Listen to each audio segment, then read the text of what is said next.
Assalamualaikum warahmatullahi wabarakatuh.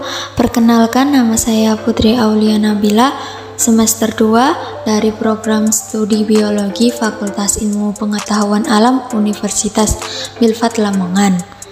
Video ini dibuat untuk memenuhi tugas mata kuliah Pendidikan Agama Islam yang diampu oleh Bapak Nurdi MAG.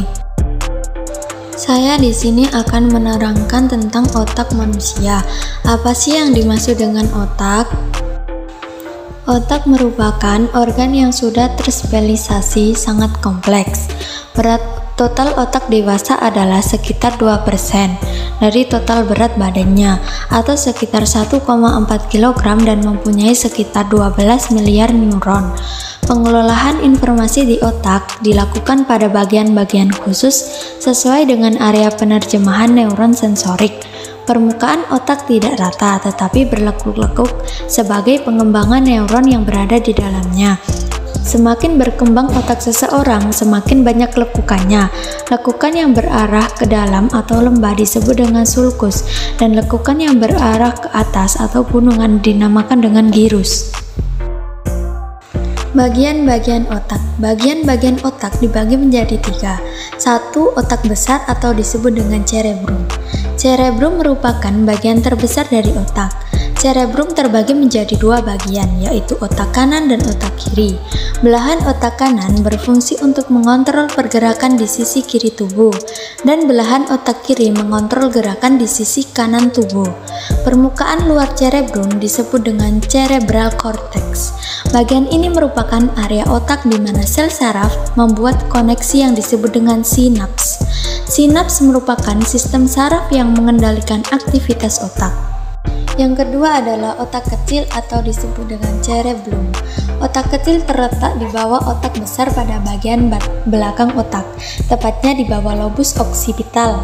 Sama seperti otak besar, otak kecil juga memiliki 2 belahan.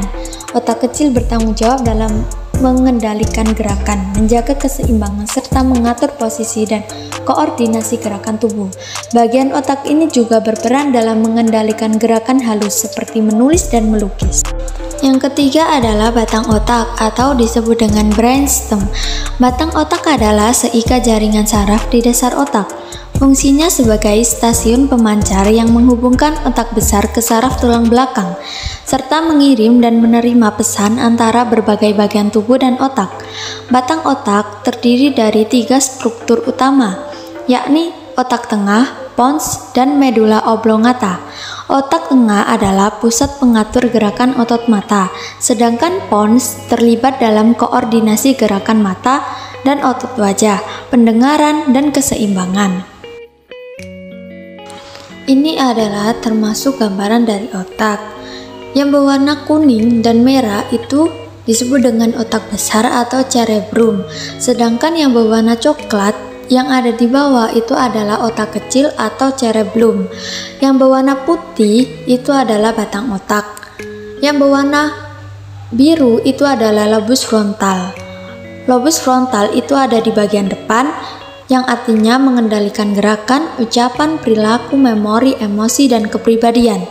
Bagian otak ini juga berperan dalam fungsi intelektual, seperti proses berpikir, penalaran, pemecahan masalah, pengambilan keputusan, dan perencanaan. Dan yang berwarna kuning adalah lobus parietal, yang berada di atas, yang artinya mengendalikan sensasi seperti sentuhan, tekanan, nyeri, dan suhu. Lobus ini juga mengendalikan orientasi spasial atau pemahaman tentang ukuran, bentuk, dan arah. Dan yang berwarna hijau adalah lobus temporal yang berada di samping kanan dan samping kiri, yang artinya yang mengendalikan indera pendengaran, ingatan, dan emosi. Lobus temporal kiri juga berperan dalam fungsi bicara.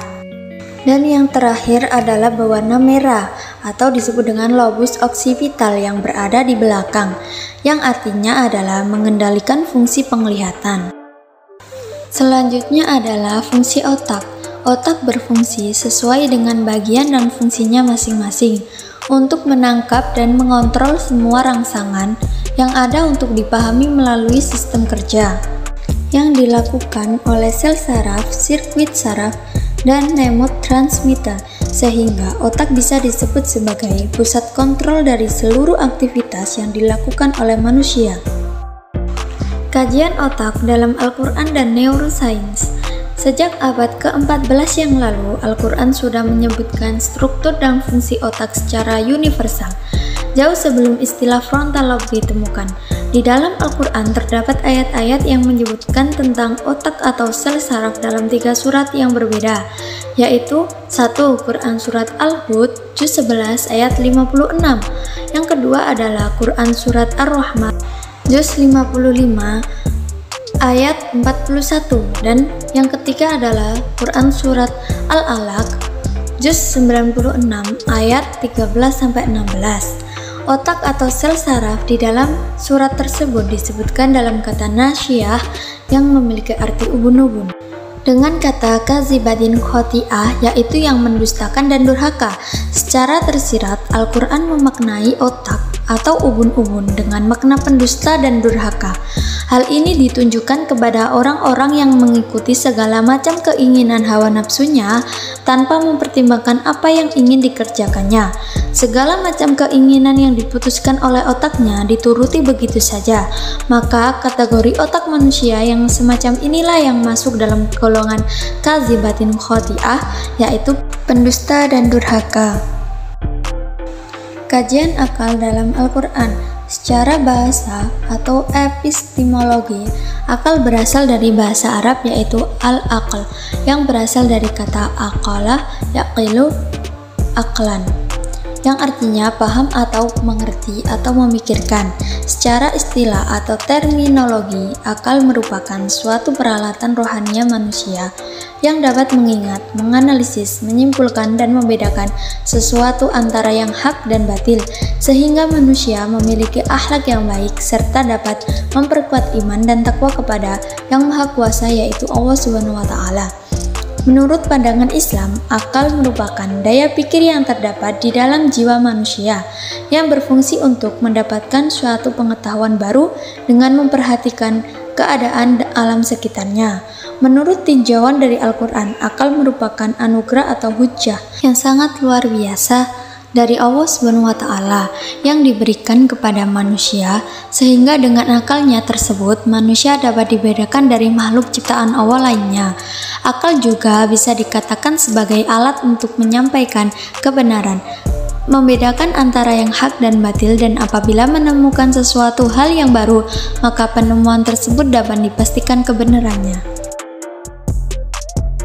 Cukup sekian yang dapat saya sampaikan dari video saya. Dan saya berterima kasih kepada yang telah mendengarkan video saya dari awal sampai akhir.